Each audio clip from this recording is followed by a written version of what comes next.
So in the past two staff meetings, we've been talking about our why for the reason we do business, why we do business. Um, why am I a real estate agent? Why own a real estate company? Why even start a real estate company? Um, if you've ever seen the YouTube video with Simon Sinek, where he's looking at a company's why, and then he discusses how they do things and then what they do. Um, and without getting too deep into sort of his philosophy, the main the focal point or the main thing to focus on, if you want to really understand what you're doing, is figure out your why. And when I challenged for the second year in a row the staff members to talk about what their why was, they started watching the video, and then they've gone about um, sort of trying to figure out what their why is. And it's really not an easy task. There's so much sameness in the real estate business that I began thinking about different bullet points, and they're up here on the screen. Um, and it occurred to me that some of our decision making and some of the things we do in terms of the way we do business actually stems from uh, why, or some of the founding values of the company. I did not start this company to make a bunch of money. It is profitable, but there were a lot of other reasons. And one of the main reasons I started it in 2011 and got Adam and Peggy and James and Desiree and Michelle Wright around a table, was because I found myself at a crossroads with where I was currently working, and there wasn't a real estate company as I scanned the market that really got me excited about joining. And I reached out to a couple of people, but eventually I thought, you know what? I'm 10 years into the business. 11, 12 years into the business. I'm going to do this not because I was super excited about it, but I did want to try to create something uh, that was a little bit unique in the marketplace at the time. But there were some shared values that the small group of us had when we got together. uh, Fonville Marcy did a great job of training me, and they hammered home really quickly the sphere of influence idea of creating a database. And back in the day when I first started my main managing broker, John Sanders, we didn't really work off of computers when it came to databases. We actually created a 3x5 card and a flip Rolodex. And when I met him in his office in 1998, he wanted to know how many people I knew, because he wanted me to put together my database, my list. So the whole sphere of influence, relationship building, authentic communications, authentic relationships, that comes out of that first year at Fonville Marcy when they were teaching me what a sphere of influence was, because I had never heard of the phrase. Um, Part of the reason we're at Nest, or that I converted to Nest Realty, is I felt like their marketing was great, and I wanted to communicate with my clients in sort of a top shelf way.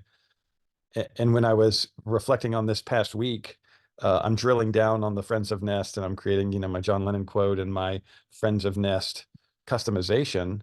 And one could argue that it's not a great marketing piece in terms of driving sales or creating new clients, or talking about housing. The one thing I like about Nest is they tend to come up with some really creative ideas that are not the typical realtor pablum that gets sent out in the mail, the simplistic, boring, repetitive stuff that agents tend to do in terms of their marketing. But it occurred to me this week when I was starting to think about the sphere of influence and having authentic relationships with both the agents at Nest and then my clients in the marketplace. I don't get to communicate with my clients all that often. I don't have as much time to pick up the phone and call them as I used to.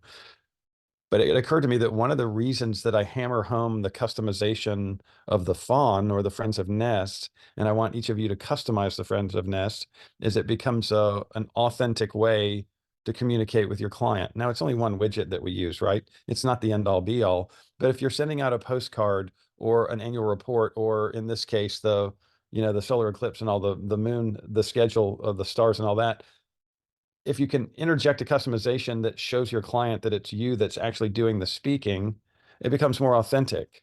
And it's not just a mailer that we got off the internet. Now, about 20% of you are still not really making an effort to customize those pieces, but I would say that it's one of the best reminders that we have for our clients that we're in the real estate business. And if you take the time to write something coming from your point of view, and they know it's your voice, it becomes an authentic piece of marketing and advertising. And I think it's brilliant. When I see emails from agents that say, well, I don't like this one very much, it really falls on deaf ears with me, because I feel like if you're thinking that you don't like the mailing and you can actually customize it and change it, then there's your opportunity. I love it when somebody shows up with the initial idea, they put in their basic ad copy. I may like it, I may not, but it gives me an opportunity to unlock it and change it and make it mine. So when my customers are getting these mailings from me, they know that there's an authenticity about it, because it's coming from me. In my case, I spoke about my son and how the mailer was dedicated to him because he's a stargazer. I also interjected lyrics from a song that speaks to me that I started listening to when I was in elementary school. And if you were at Amberley on Friday, I sat there and played music all day long while I wrote my fawn, trying to get inspiration because music inspires me. So when I show up with that mailer, it might be a little piece of Julian talking, but it comes across as really authentic. And there are other things that we do that are authentic as well. It's not just the fawn mailing, but we know that one of our whys, and we can all agree on this, is that the best way to build your real estate business is through building relationships with friends, family, and people in the community. And you all have different ways of going about doing that. We don't have a relocation company. We don't buy e-leads. And the reason we don't is because number one is the way we believe that your business, if you grow it effectively, it's the best way to build a real estate business. So we tend to focus on that. And that's always been one of our whys. And it enters into our decision making. So when you see me saying customize, customize, customize, I want your voice to be authentic. I want your clients to hear your voice. And some of us do a really good job at it. And we know who some of those people are. I won't name names, but people are working hard on their voice. So when that piece does finally arrive in the mail, it's authentic. And that's important. Um, One of the other things I was thinking of, I didn't like the way the real estate business or the way the actual the realty side of the transaction, the two companies that I worked for, some things that they were doing really good. Some things I wanted to change around, and I think disrupting the status quo. I haven't impacted the marketplace, right? I haven't changed the real estate industry in the triangle, but I like the ability to disrupt the status quo internally within the company. I mean, when we launched the company, we came out with a pretty radical yard sign for its time. We got a lot of attention in the marketplace, and we felt like that we were doing something a little bit new and different, and we were getting noticed because we were doing lots of business.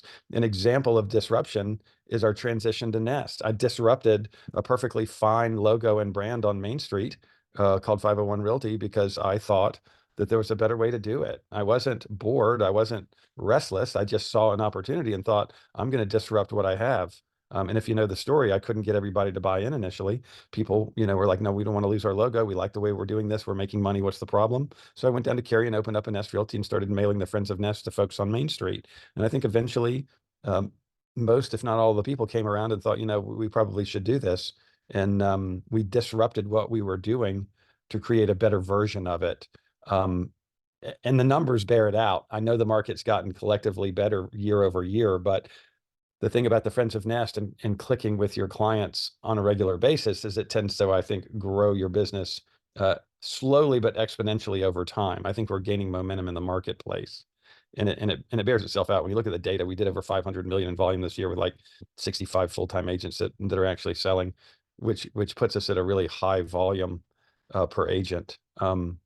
Anyway, if I see a better way to do things, or somebody comes to me with a better way to do something company-wide, or if one of you comes up with a better way of doing business, we like to share that with the group. But I like the idea that we're small and nimble enough to disrupt even what we're doing to build a better real estate company.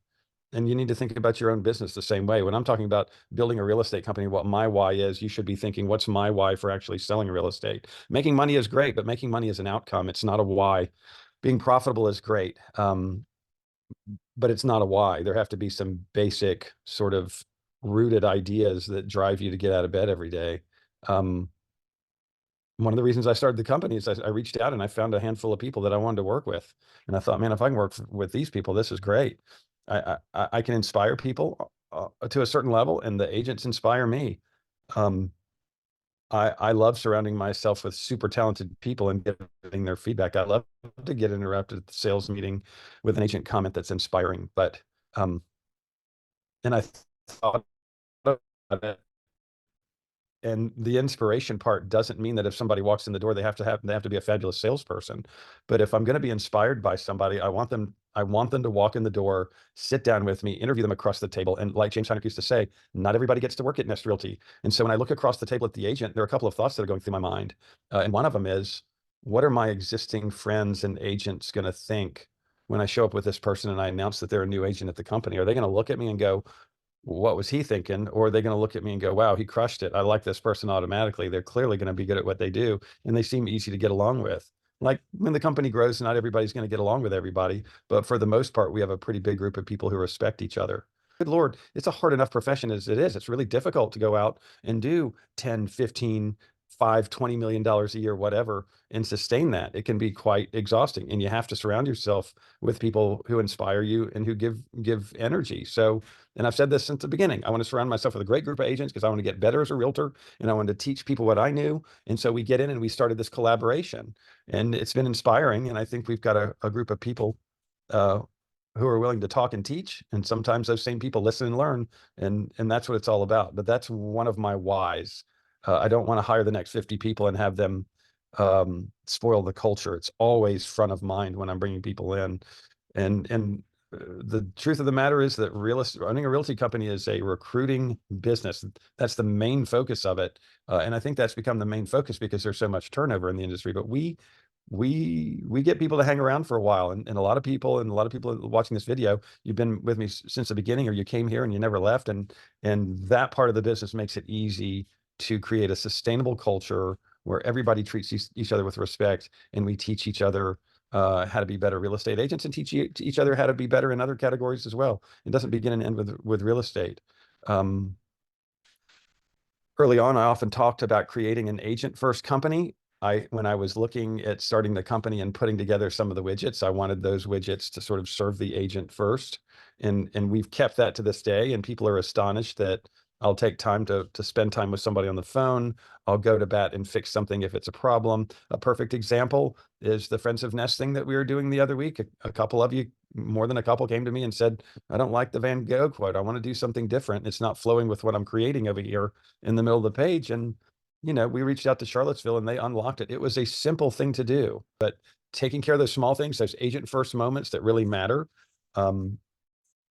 We've been doing that since the beginning and I never want to stop doing it. And the last piece of my why is one of the reasons I transitioned to Nest, and for some of you, this is a repeat, and I apologize, but they're brand new people in the room, is that marketing matters. And I want to show up for a closing dressed well, right? I want my marketing to reflect how I'm dressed on that day. I want my marketing to reflect the types of houses that I'm listing. I want a top shelf experience with the marketing. And Nest Realty is cranking that out through the Nest Design Center, beautiful yard sign.